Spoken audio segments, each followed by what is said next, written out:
mgeni amekuja kwa ajili ya AFCON. Na sisi tunajua kwamba mgeni wetu amekuja kwa ajili ya AFCON. Japo yeye ni timu nyingine pinzani na timu zetu zingine tunazozipenda huko Ulaya. Japo yeye ni Manchester, lakini sisi wengine tunapenda Liverpool, wengine tunapenda Arsenal. Mkaja mgeni wa Manchester, basi tumuoneshe vitu vilivyo muhusu au vinavyomuhusu au vinavyotuhusu sisi. Yule kaja kwa ajili ya wote. Haya, kila mtu akichukua clip akianza kumuonesha, haya wewe unayemuonesha hizo clip, na sisi tukichukua clip zako tukimuonesha tunazo, tukichukua clip zako tukimuonesha, tukisema unaona hii, tukianza kumuonesha wewe utaishije? Tuache hayo, tufanye kilichotuleta. Vipi?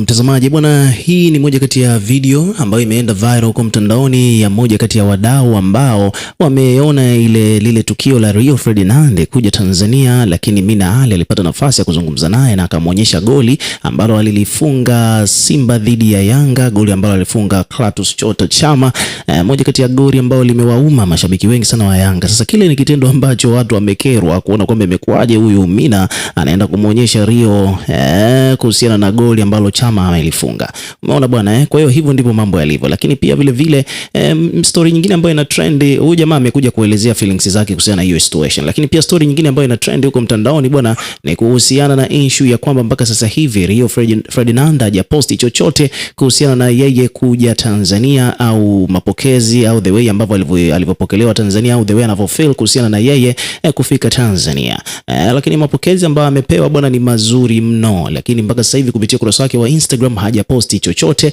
Kwa hiyo wadau wanadai kwamba ni jambo la heri iwapo kama watu wakapambania sakata zima la Rio Ferdinand kuhakikisha kwamba anaposti katika kurasa yake wa Instagram kwa ajili ya kuitangaza nchi ya Tanzania kwa ajili ya kukuza zaidi utalii duniani, huku wengine wakiwa wanaelezea kwamba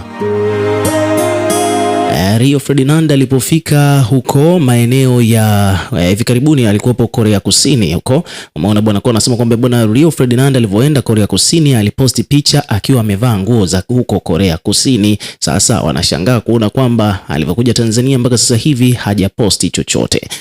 Bwana, sasa hapa kuna mdau amekuja ameelezea kwamba bwana hii ilikuwa ni Oktoba 20 mwaka 2025 ambapo mchezaji Rio Ferdinand aliposti picha pale alipotembelea nchi ya Korea Kusini. Ni Rio huyu ambaye ana siku 2 hapa Tanzania na hajaposti chochote katika ukurasa wake wa Instagram, hata Insta story. Pengine tusubiri Rio ataposti akiwa amevaa nguo za Kimasai pale Serengeti. Muda bado upo, tusimalize maneno. Kuna mdau amekuja kuweka posti hiyo baada ya Watanzania wengi sana kuwa na wakiwa wanafuatilia swala hili kwamba mbona hajaposti akiwa yuko Tanzania, hajaposti. Kwa hiyo watu wanatakiwa watulie, kwani anaweza akaposti muda wote kwa sababu bado muda upo, na mapokezi anayopewa Rio Ferdinand hapa Bongo ni mazuri mno. So ilizo ukiwa kama mdau, na pia tuwekee maoni yako katika comment section. Unazungumziaje hii issue? Tutakuwa tukisoma na kureplay kila comment, na pia subscribe kwa ajili ya kupata update zaidi.